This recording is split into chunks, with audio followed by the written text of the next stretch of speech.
Hey everybody, it's me, Josh Hope Paranormal. I'm in my backyard on my hammock.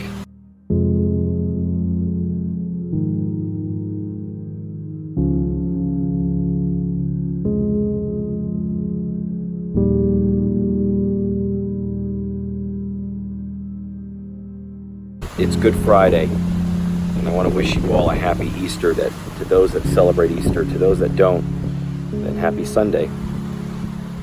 I want to share something with you pretty cool. Over the years, in addition to being blessed, to being able to have communication with Spirit and the success that I've had with doing these sessions, I have from time to time caught different pictures. Here's a picture from when I was at the cemetery and I just received my DR60 for the first time and was talking about Jesus Christ, and in the sky above me formed a perfect cross.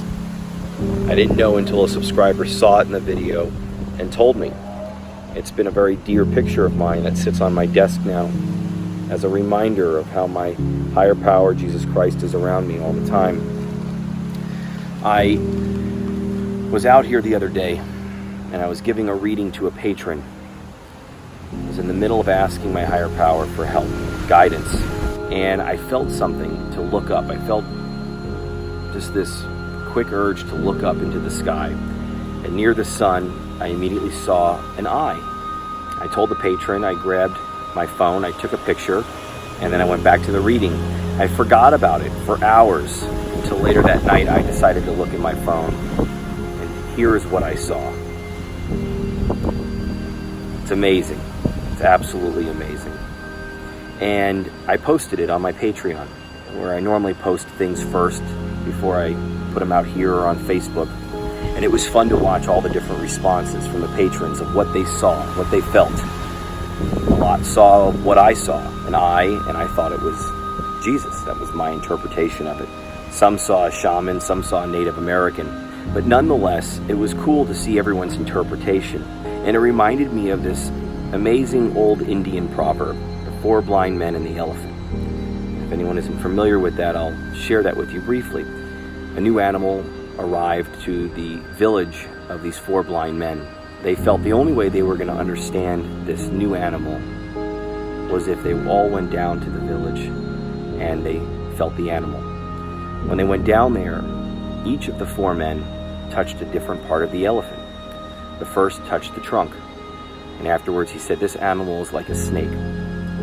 The second touched the leg of the elephant and said, "This animal is like the trunk of a tree." The third touched the side of the elephant and said, "This animal is like a wall." The fourth touched the tusk and said, "This animal is smooth and sharp." The moral of the story is, humans tend to think that their subjective, limited truth is the only absolute truth, and will argue with other humans about their subjective, limited truth when it could be the same, all coming from the same source. Who's to say that we aren't experiencing all a different form of a higher power or God, but yet it's all from the same source?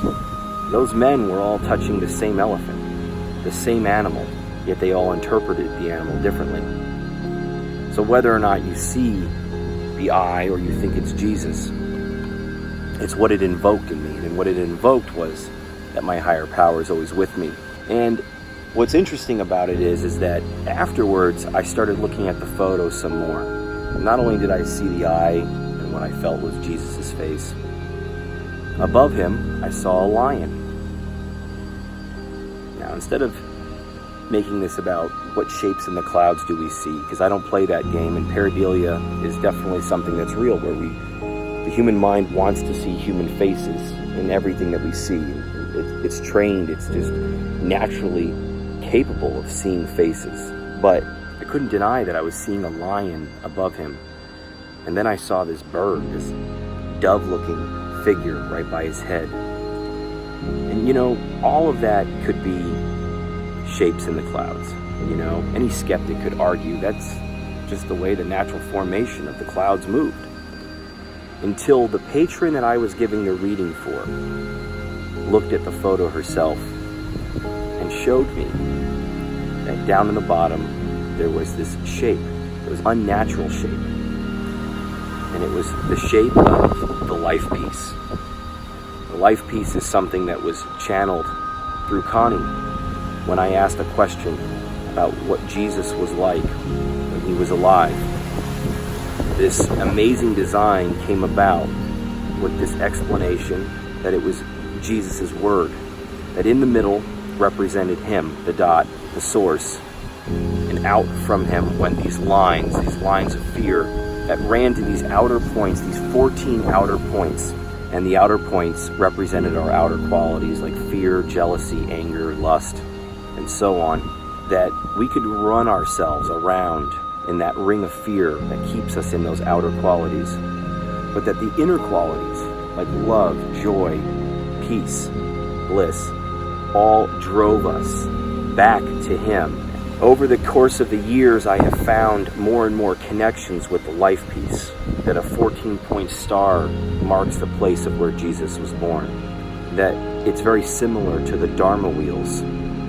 Also, the frequency of 111 hertz, when sent through water, vibrating, a frozen waveform, this is the pattern that it makes. The exact 14-point design of the life piece. Well, here in this picture, the life piece is appearing, and there is absolutely no other explanation for it. It's pretty amazing. Afterwards, sitting with this picture for a day or so, I decided to draw what I was seeing. I am an artist, and at times I will draw. I've done portraits. Here is that rendering. I am so grateful that I get to be able to share this with you guys. These are amazing things, amazing gifts, and it really is a joy to be able to share them with you. This photo came during Holy Week, and whether or not you fully see what I see, or it invokes the same thing, it's my job to be able to share it with you. It's my responsibility, because it's not just for me, it's for everyone. I have something else coming that's pretty amazing, the ongoing saga that's been happening at this house for the last 7 years. Finally, information came that is just too unbelievable, and I will be sharing that with you the next time. I want to again wish everyone a happy Easter. I love you all. I'm so grateful that I get to share this with you. Please subscribe to the channel, like the video, check me out on Patreon. And until next time, guys, I love you all. Thank you.